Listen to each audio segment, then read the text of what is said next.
Quando olhei a terra ardendo, qual fogueira de São João, eu perguntei a Deus do céu, ai, por que tamanha judiação? Que braseiro, que fornalha, nenhum pé de plantação. Por falta d'água, perdi meu gado, morreu de sede meu alazão. Eu perguntei a Deus do céu, ai, por que tamanha judiação? Eu perguntei, meu Deus do céu, ai, por que tamanha judiação?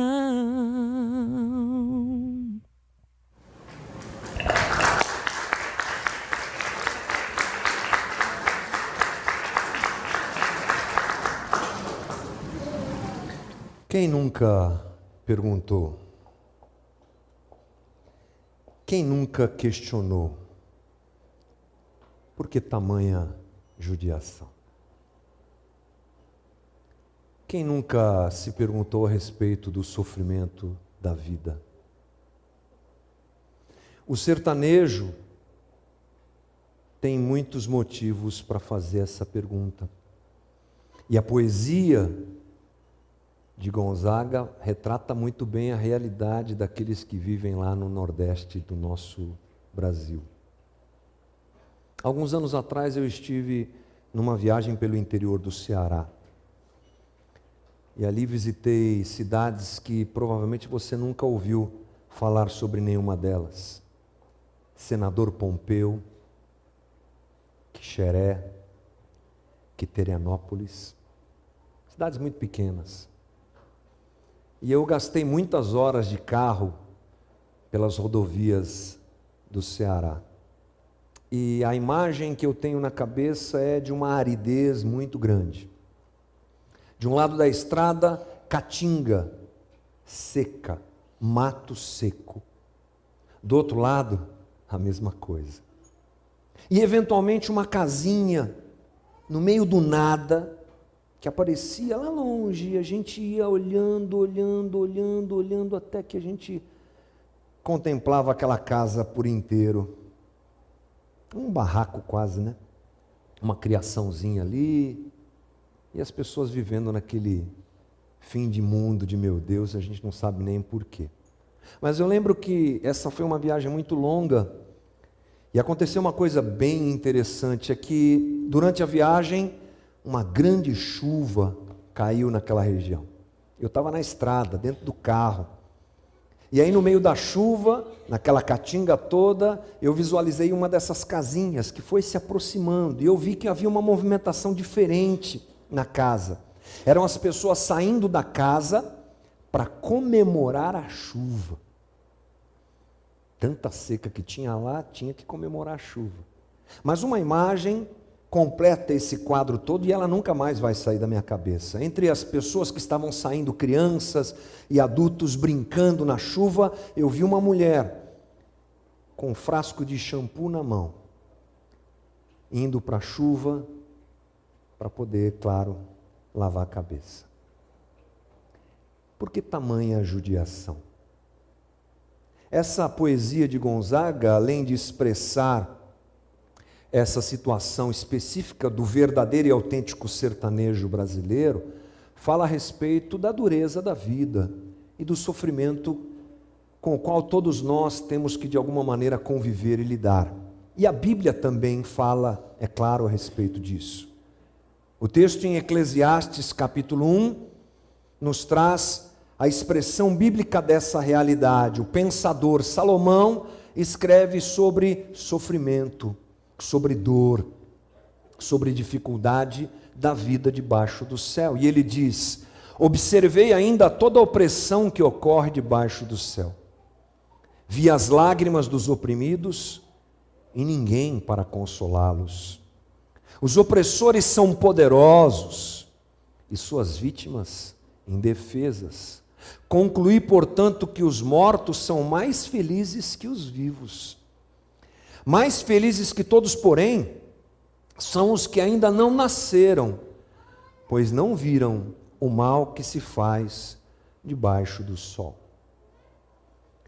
Talvez, parafraseando Gonzaga, Salomão estivesse dizendo: por que tamanha judiação nessa vida de meu Deus? Por que é tão difícil viver e por que é tão difícil a vida debaixo do sol? É interessante que nós não podemos dizer que o texto bíblico não nos alerta sobre isso. Esse é um texto que nos alerta a respeito da vida dura debaixo do sol, mas temos outros textos, por exemplo, Mateus 5,45, quando Jesus diz: porque ele faz raiar o seu sol sobre os maus e bons, derrama chuva sobre justos e injustos, e nos dá a entender que essa realidade da dor e do sofrimento é inerente ao fato de sermos seres humanos. Justos ou injustos, o sol nasce para todos. Justos ou injustos, coisas boas e más acontecem com todos. Cristãos ou não cristãos estão debaixo da mesma condição, que é o sofrimento na vida debaixo do sol. Uma vida dura. E tantas vezes nós perguntamos: por que tamanha judiação? Por que tamanha judiação? Nós precisamos nos lembrar que essa dor tão grande e essa dificuldade provém do Gênesis, da nossa história de humanidade, da nossa escolha de humanidade. Gênesis capítulo 3, nós vemos que tudo procede da ruptura que nós fizemos com Deus. Nós, humanidade, fizemos com Deus uma ruptura. E ao rompermos com Deus e escolhermos uma tentativa de autoexistência, uma tentativa de autossubsistência, de automanutenção, nós entramos dentro dessa esfera que é a esfera da dor e do sofrimento. E o texto bíblico é muito claro, quando Deus diz ao homem e à mulher as consequências daquilo que fizeram. E essas consequências se perpetuam sobre nós. Na verdade, nós não compreendemos completamente. Não temos a capacidade de compreender quanto o pecado afetou a criação. Nós não temos ideia disso. Mas nós sentimos isso. Nós sentimos em nossos relacionamentos essa dor. Nós sentimos em nosso corpo, que vai ficando cansado e doente, essa dor e esse sofrimento. Nós sentimos ao nosso redor uma dor de mundo, de sociedade, que a gente nem consegue dimensionar o quanto ela é grande, mas a gente sente isso. A gente sente essa dor. Portanto, uma coisa importante para nós cristãos é sabermos que não há outra maneira de se viver a não ser aprendendo a lidar com o sofrimento. Porque ele está entre nós, essa é a nossa realidade pós-queda, essa é a nossa realidade de seres humanos. Tentamos, mas não conseguimos fugir disso. O importante é a gente se lembrar e perceber que Jesus, de alguma maneira, se conecta com a dor. Bem interessante isso. Jesus, ele se conecta com o sofrimento. O sofrimento nos aproxima de Jesus e Jesus se aproxima de nós no sofrimento. Você pode se lembrar comigo que no texto bíblico há várias histórias de gente que procura Jesus por causa da sua dor.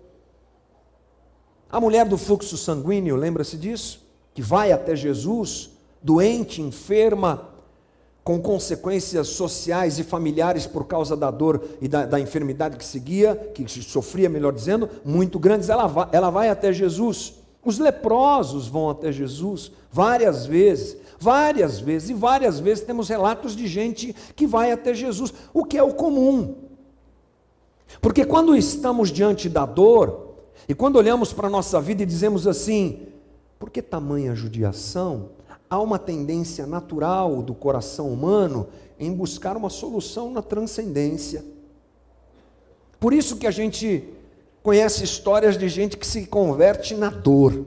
Só na dor, aliás. É a história de muitos.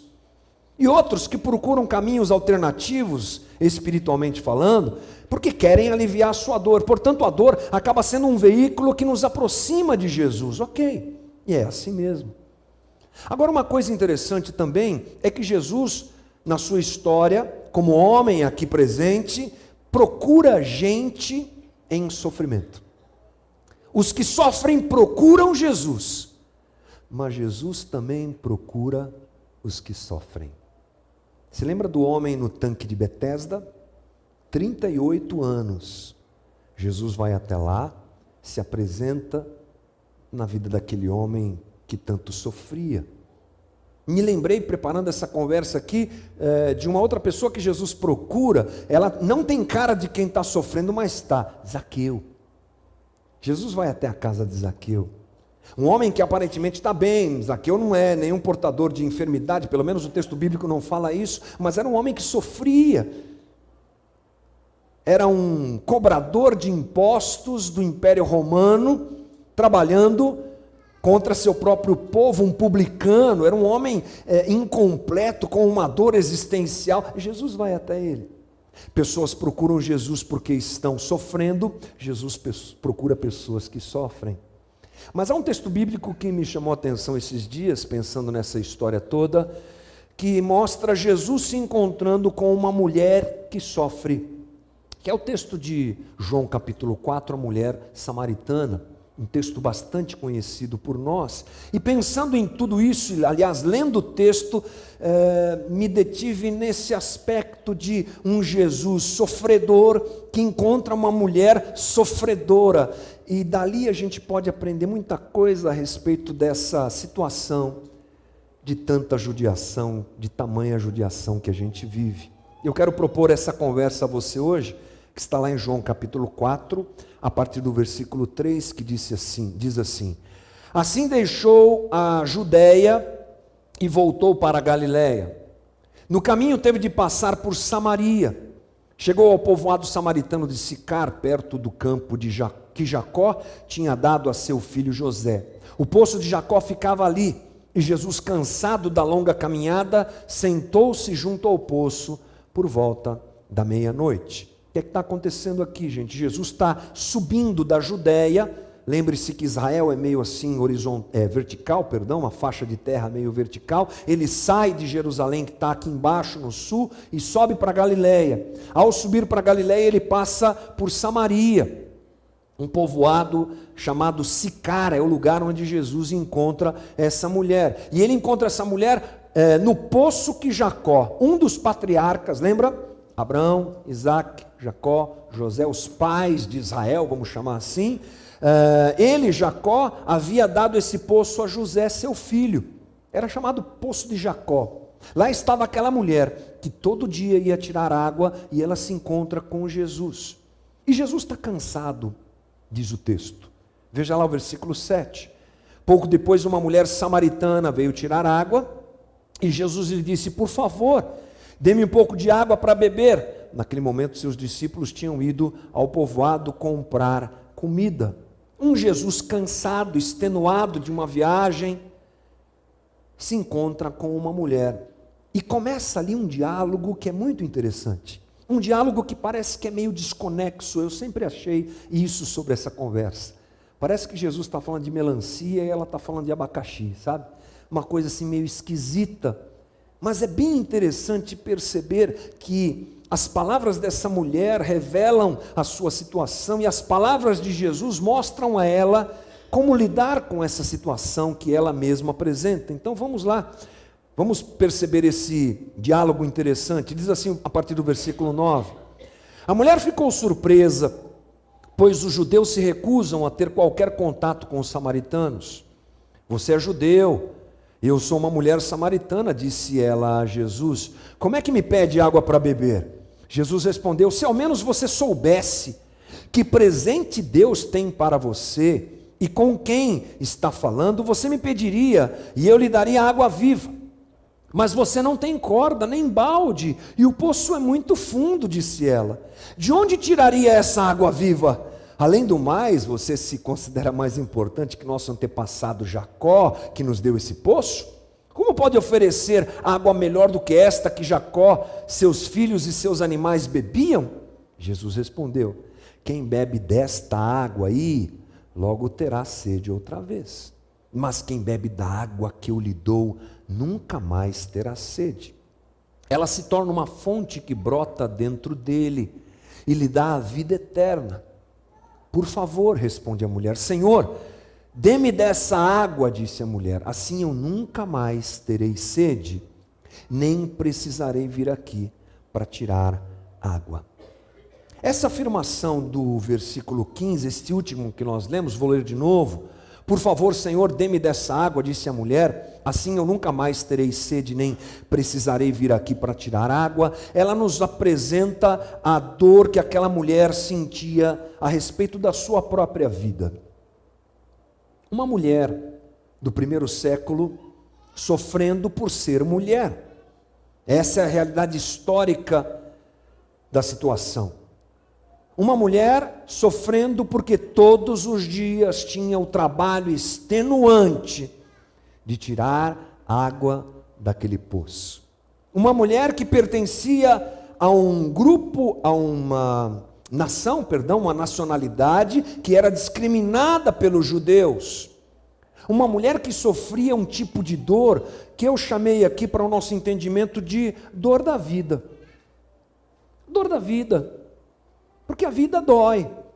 Essa é a dor da vida. Por que tamanha judiação? Era isso que ela estava dizendo para Jesus. Me dá logo dessa água que você está falando aí, para ver se me alivia, porque eu não aguento mais a vida que eu tenho. Sou mulher e todo dia tenho que vir tirar água aqui, e sofro discriminação, e mais para frente a gente já vai saber que ela tinha problemas de relacionamento, problemas familiares, a vida dela era uma dor. É a dor da vida. Eu penso que a gente falar sobre a dor da vida e conversar sobre dor e sofrimento, num primeiro momento parece alguma coisa meio mórbida que a gente deveria evitar. Já que somos cristãos, devíamos pensar na positividade do Evangelho, na vitória, em sermos mais que vencedores. Mas eu acho que não. Eu acho que pensar sobre a dor da vida é um bom sinal de maturidade, inclusive para a nossa espiritualidade. Falar sobre a existência da dor cotidiana, da realidade que todos nós vivemos e que muitas vezes toma conta do nosso coração e faz a gente pensar assim: que porcaria de vida que eu tenho. Não queria ter nascido aqui, não queria ter nascido nessa família, não queria ter casado com esse, com essa, não queria ter tido esses filhos, queria ter esperado mais, queria ter feito isso, queria ter feito... Olha para a minha vida, que tamanha judiação. A gente pensa assim. A gente pode até não dizer, mas de vez em quando essa coisa esquisita toma conta do nosso coração. Pensar sobre isso é fundamental, porque a dor da vida nos acompanha sempre. Como eu disse agora há pouco, ela é inerente ao fato de sermos seres humanos. Ser humano sofre. Ser humano dói. A dor da vida, a gente não consegue fugir dela, apesar de todos nós querermos. E a gente realmente não consegue fazer isso. Lembra do texto de Eclesiastes? Ele diz assim no último versículo que nós lemos, lá o versículo 3, mais felizes que todos, porém, são os que ainda não nasceram, pois não viram o mal que se faz debaixo do sol. Que tamanha judiação é essa da vida? Essa ideia de solução mágica para os problemas da vida é o que está por trás da afirmação dessa mulher. Me dá dessa água, porque aí a minha vida vai mudar, não vou precisar mais vir nesse poço e tudo vai mudar. Essa ideia que nós temos de tentar mudar a nossa vida e apaziguar essa dor que sofremos num passe de mágica. Talvez um carro novo resolva isso. Talvez uma casa nova resolva isso. Ou melhor ainda, um marido novo, ou uma mulher nova, ou mudar de vida completamente, ou quem sabe, não precisa mudar completamente, vamos só trocar o celular que já resolve, Vamos se relacionar com o maior número de pessoas que a gente puder. Vamos curtir essa vida, já que é uma vida tão dura, tão difícil. Vamos encontrar os prazeres que essa vida pode nos dar e vamos nos afundar neles, porque na verdade o que queremos é fugir dessa dor que nos acompanha a vida toda. E a gente inclusive traz isso para essa nossa relação com Deus, para a nossa espiritualidade. E a gente ora e pede para Deus mudar a nossa vida. E a gente faz campanha e pede para Deus mandar uma unção especial de mudança de vida que vai apaziguar a nossa dor e vai mudar tudo. Na verdade, nós nem queremos que a dor se apazigue, nós queremos que a situação mude. E eis aí o problema. Porque Jesus não se compromete a mudar situações. Jesus se compromete a mudar pessoas. A obra na cruz não é uma obra que tem como objetivo solucionar nossos problemas nessa vida. A obra na cruz tem como objetivo transformar o nosso interior, os nossos valores, o nosso coração, transformar o ser humano. E assim a gente aprende a lidar melhor com essa dor da vida que não acaba e não vai acabar. Nós esperamos passes de mágica, nós esperamos transformações circunstanciais, mas a questão não é circunstancial, ela é existencial. Jesus mesmo diz no versículo 13 que nós lemos: quem bebe desta água logo vai ter sede de novo, mas quem bebe da água que eu dou, nunca mais terá sede. Ela ainda se torna uma fonte que brota dentro dele, de quem bebe, e que lhe dá vida eterna. A questão aqui é mudança interior. A questão aqui é Nicodemos. Lembra da conversa de Jesus com Nicodemos? Importa nascer de novo. E nascer de novo não significa não ter problemas. Nascer de novo significa ser transformado para saber lidar e viver essa vida de meu Deus debaixo do sol, tão difícil como ela é. Jesus muda o homem. Jesus transforma a nossa percepção a respeito da vida e nos dá condições de administrarmos um pouco melhor a dor da vida. Paulo é um belo exemplo disso, utilizando o seu texto lá em Filipenses 4, onde ele fala algumas coisas que são tão deturpadas. Nós lemos: não estou dizendo isso porque esteja necessitado, porque aprendi a adaptar-me a toda e qualquer circunstância. Sei o que é passar necessidade e sei o que é ter fartura. Aprendi o segredo de viver contente em toda e qualquer situação. Seja bem alimentado, seja com fome, tendo muito, tendo passado necessidade, tudo posso naquele que me fortalece. Só alguém que bebe da água que Jesus dá, isso significando, é claro, transformação interior, renascimento, é que pode dizer uma coisa como essa com tanta convicção. Porque nós não temos essa convicção. Nós não temos um discurso tão forte como esse, nós somos frágeis na nossa humanidade. E a dor afeta inclusive a nossa perspectiva a respeito de Deus. A gente acha que Deus ama a gente quando as coisas estão bem, segundo a nossa avaliação. E a gente acha que Deus não ama mais a gente quando as coisas vão mal, segundo a nossa avaliação. Uma bobagem absurda. Só alguém renascido efetivamente em Cristo, que bebeu da água viva que Ele dá, é que tem capacidade de dizer, não em si próprio, porque não temos, mas por Ele, tudo posso naquele que me fortalece. Haja a dor que for, eu estou bem, porque estou na mão do Senhor. A história daquela mulher com Jesus continua, e Jesus então complementa seu raciocínio, dizendo: vá buscar seu marido, disse Jesus. Não tenho marido, respondeu a mulher. Jesus disse: é verdade, você não tem marido, pois você teve 5 maridos, e não é casada com o homem com quem vive agora. Certamente você disse a verdade. Aqui há uma outra concepção, uma outra faceta da dor, que é a dor das decisões. Eu chamei de dor das decisões. Aquela mulher, na conversa com Jesus, apresenta a sua situação. Aliás, ela não apresenta, né? Jesus fala para ela chamar o marido, e aí eles entram nessa conversa, e Jesus, discernindo completamente todas as coisas, diz para ela: eu sei que você não tem, já teve 5 maridos, e inclusive esse com quem você se relaciona, nem teu marido é. Decisões, né? Decisões que nós temos dificuldade de administrar, consequências da nossa caminhada, que realmente às vezes apresentam um cenário que é fruto dessas decisões, e que nós olhamos para isso e dizemos: por que tamanha judiação? Se há uma coisa que nós não podemos voltar atrás, é no tempo, né? O tempo não nos permite voltar atrás, o tempo só vai para frente, a gente não tem acúmulo de tempo, não existe como mudar isso. E as decisões que nós tomamos vão moldando a nossa vida e moldando a nossa caminhada. E hoje nós somos aquilo que nós construímos durante a vida. Hoje nós somos frutos das decisões que tomamos, ou das decisões que não tomamos, porque já dizem que não tomar uma decisão já é uma decisão. Com quem eu casei, com quem eu fiquei, onde eu fui trabalhar, onde eu moro, com quem eu convivo, quanto eu estudei, onde eu estudei, moldou a nossa vida. E tendo a ideia de que a gente não pode olhar para trás, como é que a gente lida com isso?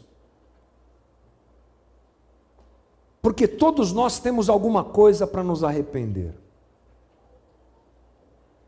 Todos nós temos o famoso e se?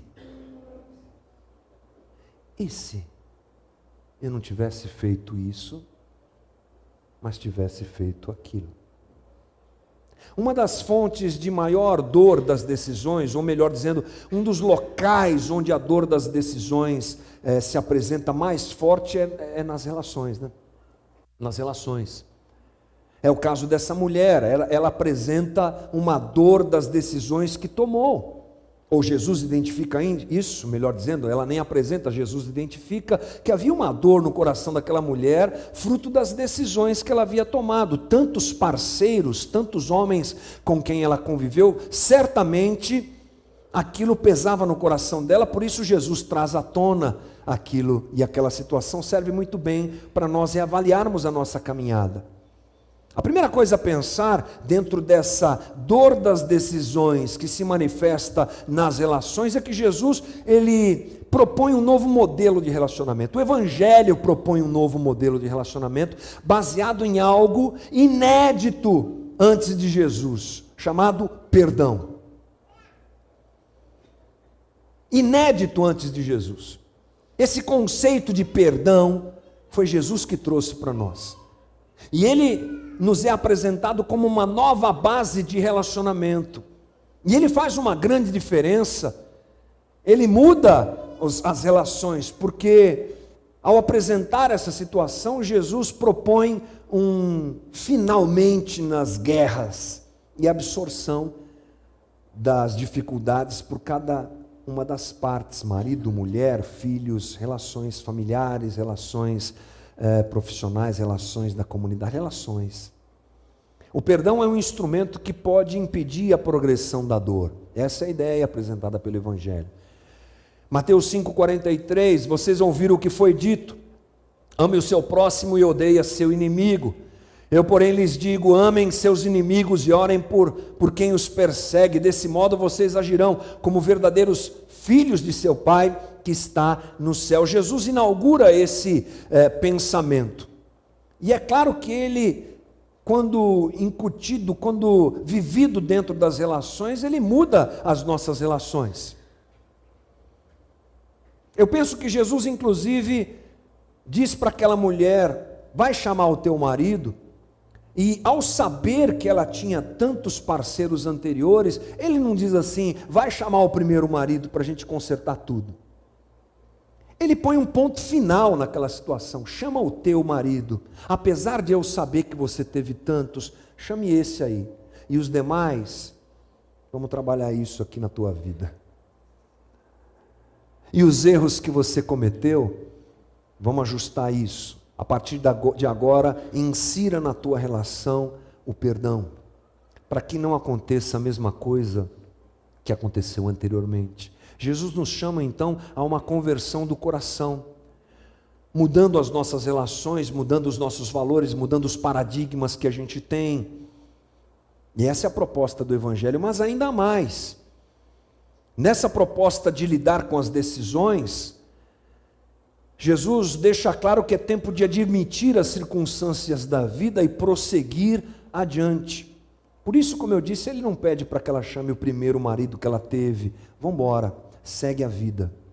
Já errou, já fez besteira, já se comprometeu, não só nessa questão, estamos usando essa questão como exemplo, mas você pode abrir isso para muitas questões. Daqui para frente segue. Porque o passado é uma coisa que nós temos muita dificuldade em administrar. As acusações pelas decisões que tomamos e o peso pelos erros que cometemos são fantasmas que nos perseguem por muito tempo na vida, para não dizer a vida toda. E aprender a lidar com tudo isso é fundamental. E o cristão é dirigido pelo Espírito Santo a adequar essas coisas no seu coração e seguir a vida à frente. E dar continuidade a isso. É a vida que segue, é ajustar o passado, contando com o perdão divino, adequando as coisas e seguindo a vida.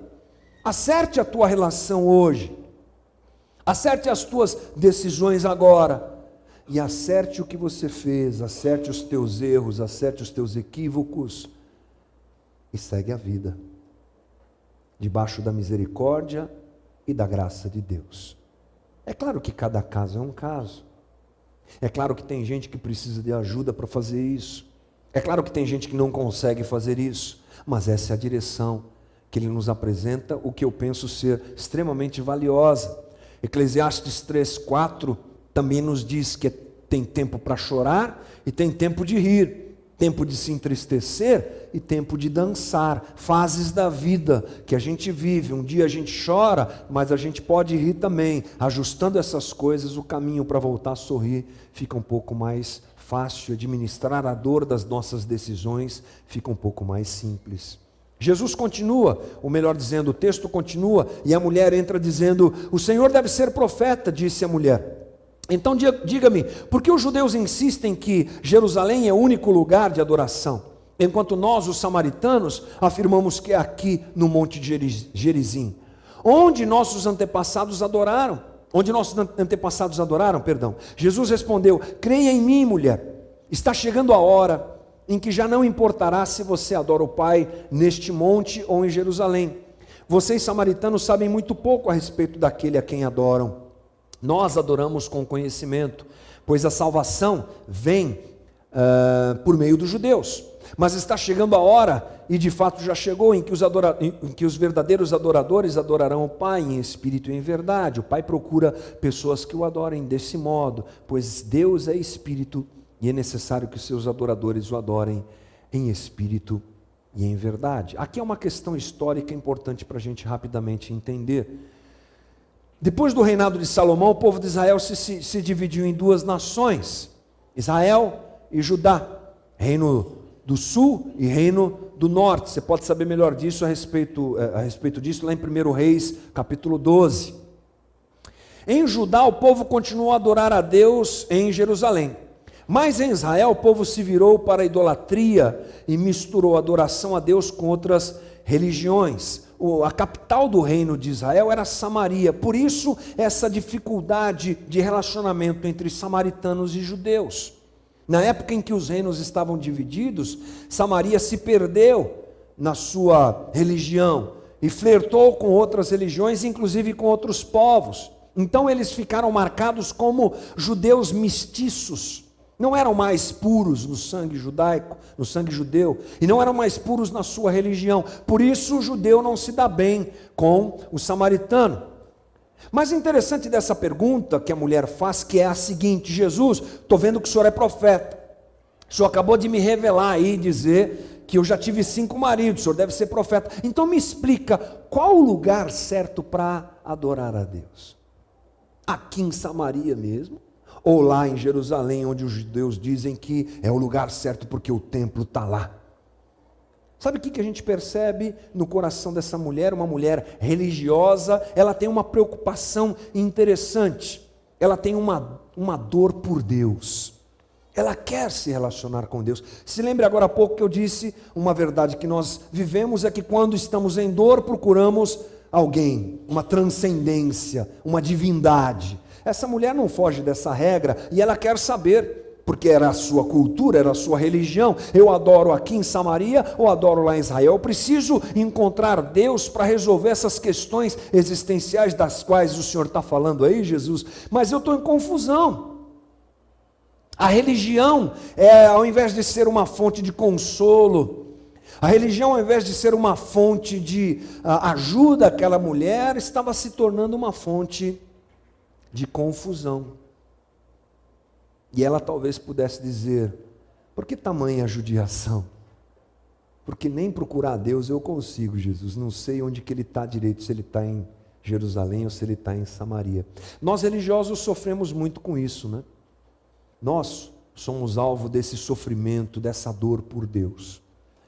Já que entendemos que de alguma maneira a religião é o caminho para tentar nos livrar dessa dor, porque é assim que acontece, como eu disse, a gente ainda embarca num problema muito sério, que é como é que eu administro isso?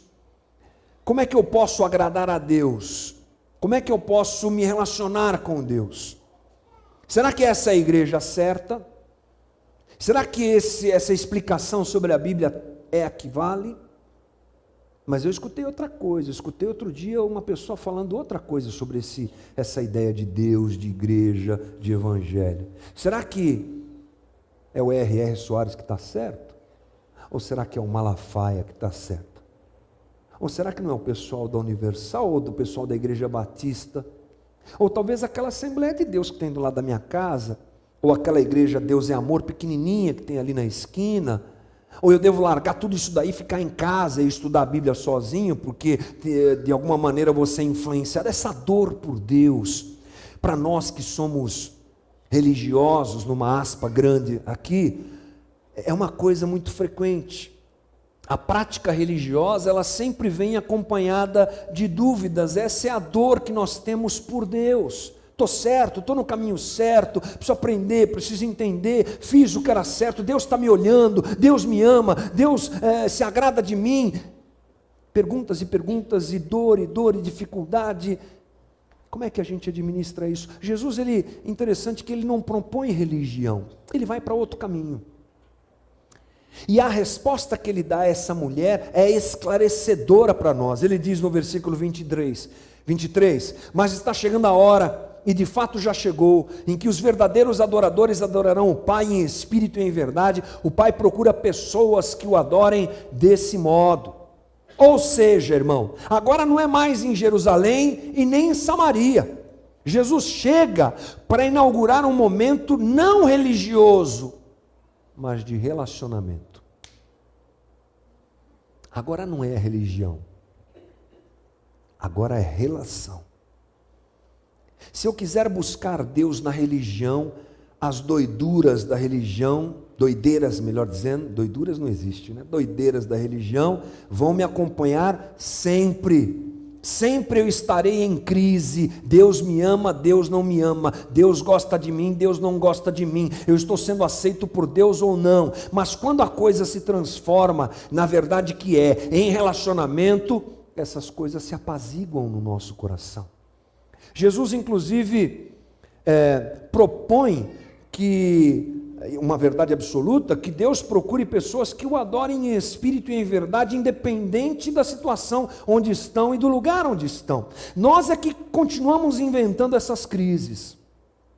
Nós que continuamos indo ao templo, ao santo dos santos.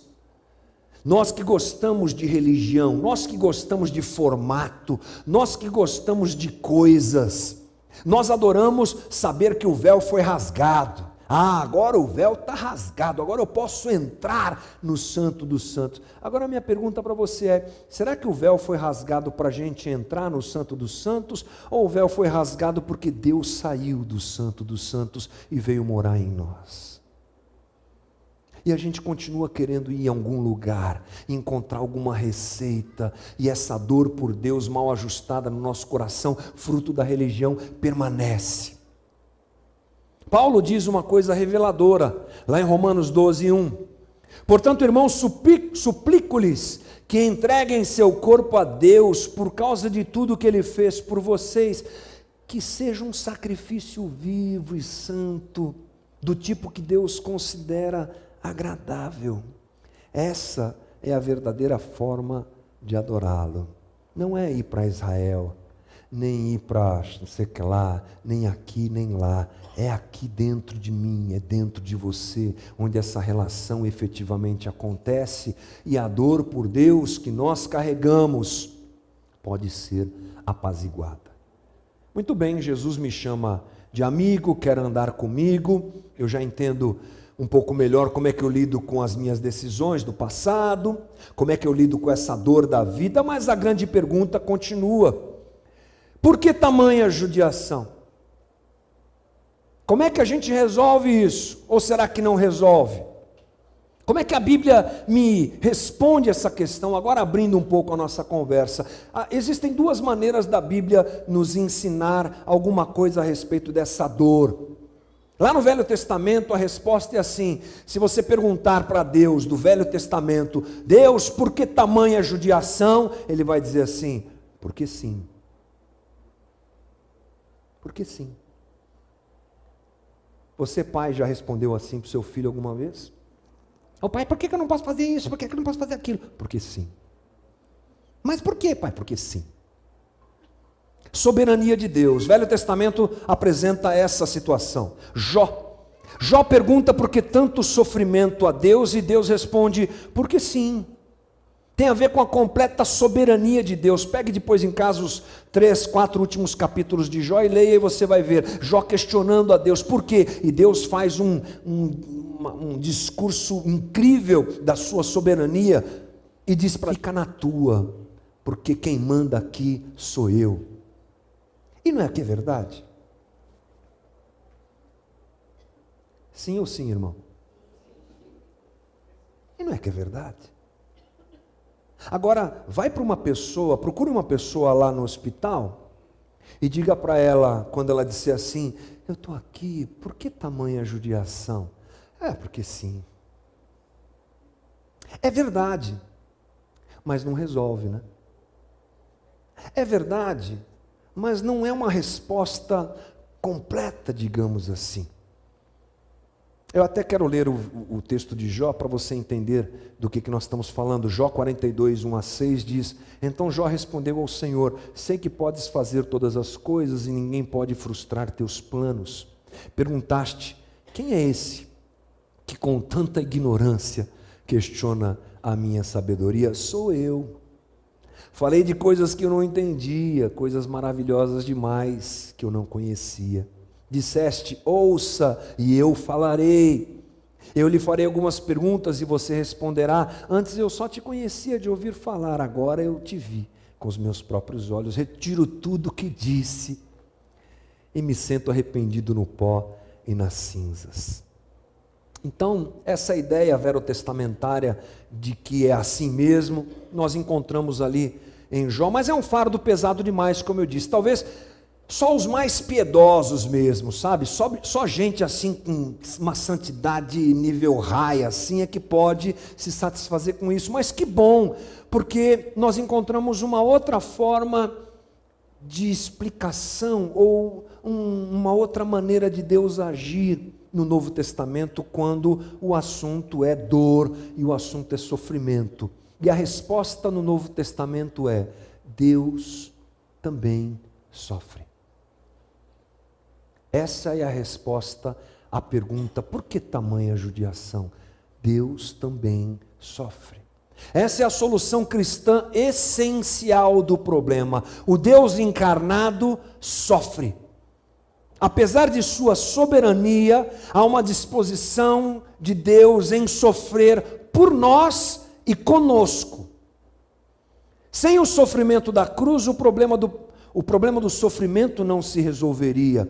Albert Camus diz assim: apenas o sofrimento mais miserável de Deus poderia aliviar a angústia do ser humano.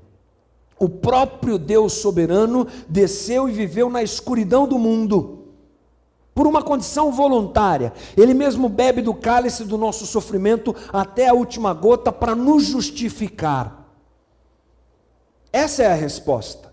Ele suporta os sofrimentos causados pelos nossos pecados a fim de resolver essa questão cósmica e dar uma solução definitiva a isso, que nós não a temos hoje, mas ela chegará.